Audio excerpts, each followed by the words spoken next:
Class 5 আগের দিন আমরা কিছু প্রিপোজিশন নিয়ে আলোচনা করেছি আমাদের উইংস বইয়ে। আজকে আমি অন্য একটি বই থেকে দুটো পাতা তোমাদের প্রিন্ট দিচ্ছি, যাতে আরও অনেকগুলো প্রিপোজিশন তোমরা জেনে নিতে পারো। এগুলো মুখস্থ করে নেবে এবং নেক্সট ডে যেদিন তোমাদের কুইজের মাধ্যমে পরীক্ষা নেওয়া হবে, সেদিন এই বিষয়ে এই প্রিপোজিশনটার উপরে প্রশ্ন থাকবে। সেই জন্য যেভাবে আছে এগুলো মুখস্থ করে নেবে। আর প্রিপোজিশন প্রচুর আছে এবং সমস্ত প্রিপোজিশন মুখস্থ রাখতে হয়, চর্চায় রাখতে হয়, নইলে মনে থাকে না, এটা মাথায় রেখো।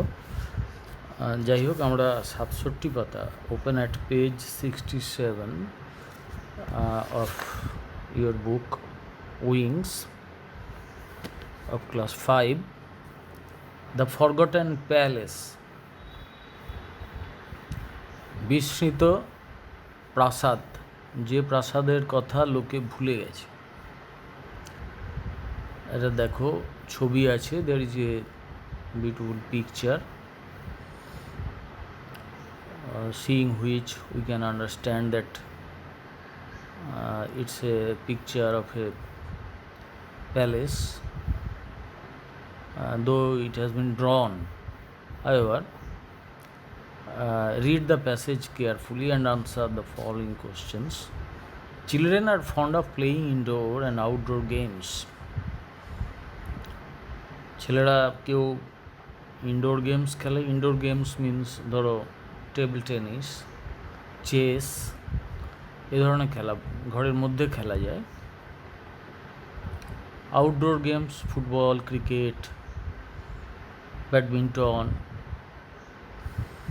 Volley, these are outdoor games, ঘরের বাইরে মাঠে খেলতে হয়। They never like to be confined within the boundaries during this lockdown period, and also in the post lockdown, which we are calling unlock 1 period. Now also you are confined, most of you are confined to your houses because you and your guardians are scared of the disease COVID-19.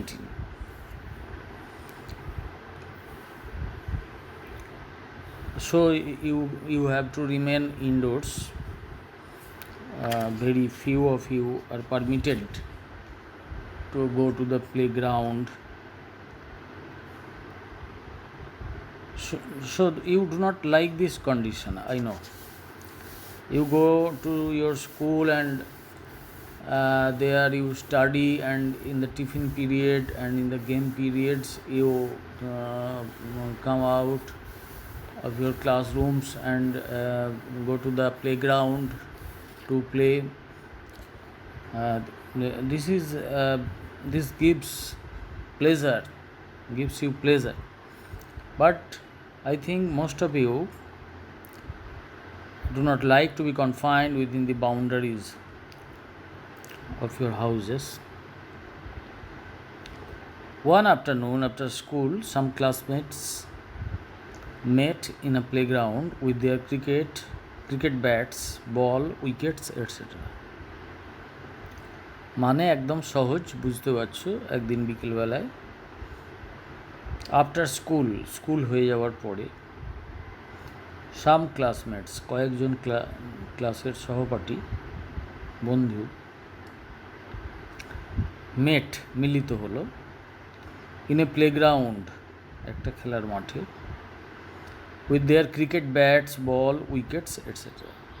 They started playing cricket. A boy hit the ball powerfully, জোরসে মারলো একটা বলকে। The ball dropped into a jungle, একটা ঝোপের মধ্যে যে বলটা পড়ল। দ্য প্লেয়ার্স ওয়ার পাজেলড, যারা খেলছিল তারা তো হতবুদ্ধি হয়ে গেল, এবারে কী হবে, বলটা তো ওখানে পড়ে গেছে। A boy went to find the ball একটা ছেলে গেল বলটাকে খুঁজে আনতে উইথ হিজ ফ্রেন্ডস,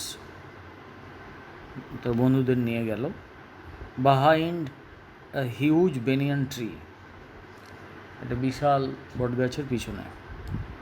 আনফর্চুনেটলি, দুর্ভাগ্যক্রমে, they did not get it, তারা খুঁজে পেল না। All of a sudden a boy noticed a broken wooden door, হঠাৎ একটি ছেলে, অল অফ এ সাডেন ইংরেজি দেখো, অল অফ এ সাডেন মানে হঠাৎ, এ বয় নোটিসড, নোটিস মানে সেই ক্লাসে নোটিশ দেওয়া হয় ওটাও যেমন নোটিস, আর নোটিস মানে লক্ষ্য করা, হঠাৎ লক্ষ্য করা। A boy noticed a broken wooden door, একটা ভেঙে যাওয়া একটা কাঠের দরজা, অ্যান্ড এ হিউজ বিল্ডিং, আর একটা দরজাগুলো ভেঙে গেছে, the huge building covered with wild creepers and vines, লতা পাতা গজিয়ে উঠেছে এমন একটা বিশাল বাড়ি, পোড়ো বাড়ি। they were quite astonished to see this, এটা দেখে তারা খুব চমকে গেল, বেশ চমকে গেল। they entered the courtyard, তারা ওই জায়গাটার যে প্রাঙ্গণটা সেখানে প্রবেশ করলো, and started to move around in a group, এবং দলবদ্ধ হয়ে তারা এদিক ওদিক ঘুরতে লাগলো। দে ফাউন্ড বিগ পিলার্স, তারা দেখলো কি যে বড় বড় স্তম্ভ। They saw birds of different species in the courtyard, এবং উঠোনে নানা প্রজাতির পাখি ঘুরে বেড়াচ্ছে। It was full of different fruits bearing trees, উঠোনটায় নানা রকমের ফ্রুটস বিয়ারিং ট্রিজ,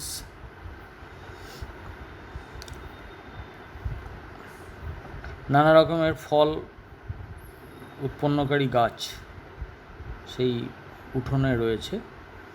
দে স্পেন্ট দেয়ার 30 minutes, তারা সেখানে আধ ঘন্টার মতো কাটালো, and got ready to return homeward, বাড়ির দিকে ফিরে আসার জন্য প্রস্তুত হলো। দে ফেল্ট থ্রিল্ড, তাদের খুব মজা হলো, and decided to visit the place again, এবং তারা ঠিক করলো যে ওই প্লেসটাকে তারা আবার দেখতে আসবে। যদিও এটা একটা শর্ট পিস অফ টেক্সট, কিন্তু খুব মজার। তোমরা বর্ধমানের এদিকে ওদিকে নানা রকম ঐতিহাসিক পোড়ো বাড়ি, ঐতিহাসিক প্রাসাদ রয়ে গেছে যেগুলো সংস্কার হয়নি, সেগুলো ভগ্নপ্রায় হয়ে আছে, তোমরা হয়তো দেখে থাকবে। তার ভেতরের যেন ঢুকো না, ভেতরে সাপ থাকতে পারে,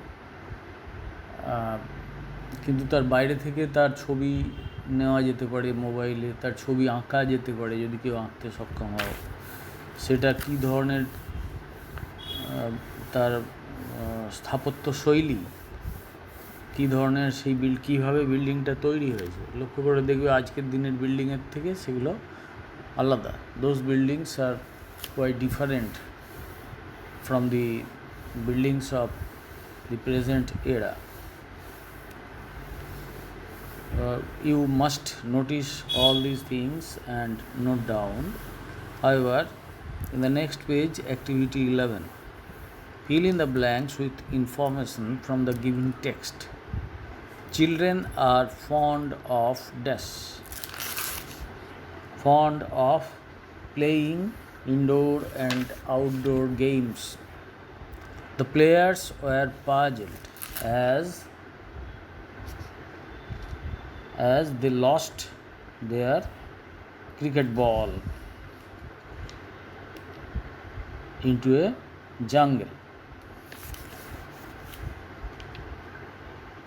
All of a sudden, a boy who just try to find out the answer of this question and complete the sentence with the help of the text, information from the text. This is for you, এটা তোমরা লিখবে। Now activity 12, astonish, present form, past form কি হবে? astonished, past form next লাইনে met আছে, present form হবে meet. Next লাইনে went আছে, প্রেজেন্ট ফর্ম গো। নেক্সট লাইনে আর আছে, প্রেজেন্ট ফর্ম, তাহলে পাস্ট ফর্ম হবে ওয়ার। পাস্ট ফর্ম গট আছে, get. These are verb forms. আমি আজকে তোমাদের দুপাতা ভার্ব ফর্ম আর দুপাতা প্রিপোজিশন এই টেক্সটের সঙ্গে দিয়ে দিচ্ছি, তোমরা এগুলো বাড়িতে মুখস্থ করবে। এবং আমি বারে বারে বলছি, ভার্বের ফর্মগুলো এই ছুটির মধ্যে যদি করে নিতে পারো, জীবনে আর সময় পাবে না, কারণ ক্রমশ সিলেবাস বড় হবে যত উঁচু ক্লাসে উঠবে। সুতরাং ভার্বের ফর্মগুলো করে নাও। আর যদি তোমরা ভার্বের ফর্মগুলো সেরে ফেলতে পারো, মুখস্থ করে ফেলতে পারো, আমি না দিলেও আমাকে দিতে হবে, তারপরে তোমরা পড়বে, এটা নয়, তোমাদের নিজস্ব বই আছে সেখান থেকে পড়বে। এবং আমি তাহলে নেক্সট উইক থেকে তোমাদের how to frame sentences, how to translate Bengali sentences into English once আমি তোমাদের শেখাবো। এটা জানতে হবে যে আমার কথাগুলো আমি ইংরেজিতে, আমার বক্তব্যটা আমি ইংরেজিতে লিখতে শিখব, অর্থাৎ ফ্রেমিং সেন্টেন্সেস এটা আমি শিখে ফেলব। এবং এর জন্য দরকার হবে টেন্স জানা এবং আরও অনেক কিছু জানা। তার মধ্যে টেন্সটা সর্বাগ্রে জানতে হবে। টেন্স জানতে হলেই ভার্ব জানতে হবে, ভার্বের ফর্মস জানতে হবে। Then activity 13, make sentences by using the following words: huge. এটা তোমরা করবে। আনফর্চুনেটলি,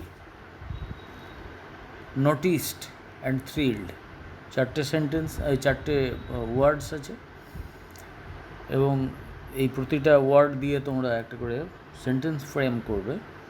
নেক্সট জাম্বল লেটার্স আছে, দেখো অ্যাক্টিভিটি 14 অ্যাট পেজ 69, এগুলোকে প্রপারলি সাজিয়ে নিয়ে মিনিংফুল ওয়ার্ডে পরিণত করবে। নেক্সট অ্যাক্টিভিটি 15, এখানে অপোজিট ওয়ার্ডস লিখতে হবে। আমি দু একটা বলে দিই। ভ্যালুয়েবল মানে মূল্যবান, ভ্যালুলেস মূল্যহীন,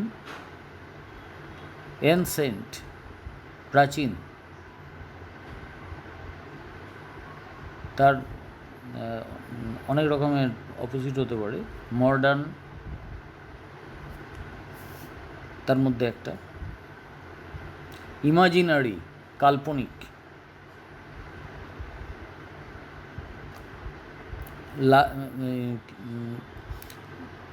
রিয়েল REAL রিয়েল বাস্তবিক,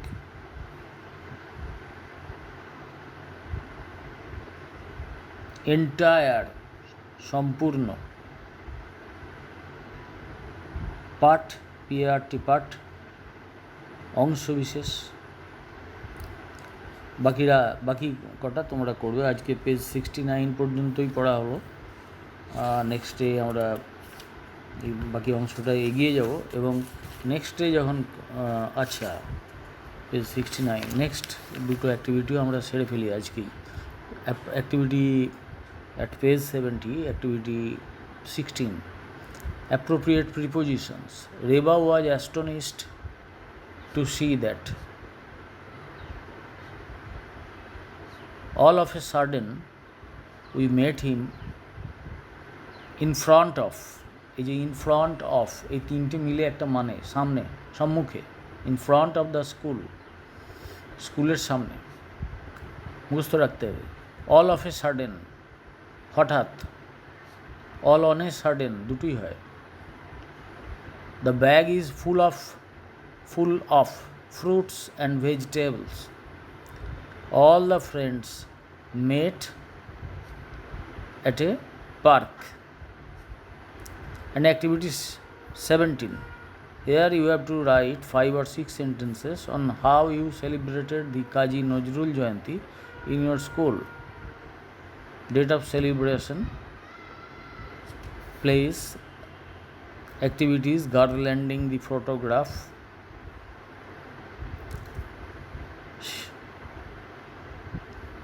ফটোগ্রাফ না হলে পোর্ট্রেট বলাই ভালো ছিল, পোর্ট্রেট,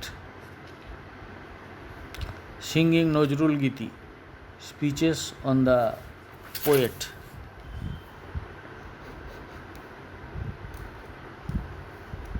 এই সব ঘটেছিল, এগুলো নিয়ে তোমরা সেন্টেন্স ফ্রেম করবে। তাহলে বুঝতে পারছো যে আমাদেরকে সেন্টেন্স লিখতে হবে, আস্তে আস্তে শিখতে হবে। সেগুলো শিখতে হলে আমাদের গ্রামারগুলো যা পড়ানো হচ্ছে ওই বিভিন্ন অ্যাক্টিভিটিতে সেগুলোকে মনে রাখতে হবে। আজকে লেসন 4 শেষ হলো। এর সঙ্গে আমি কিছু প্রিপোজিশনস আর কিছু ভার্ব ফর্মসের ছবি দিচ্ছি, পেজের ছবি, সেগুলো মুখস্থ করে ফেলবে। নেক্সট ডে অর্থাৎ কাল বাদে পরশু দিন আমি এগুলোর ওপরে কাজ দেবো তোমাদের। তোমরা সেই কাজগুলো করবে, সেই হোমওয়ার্কটা করবে। এটাও তোমাদের হোমওয়ার্ক, এটার বেসিসে আবার অন্য হোমওয়ার্ক দেবো।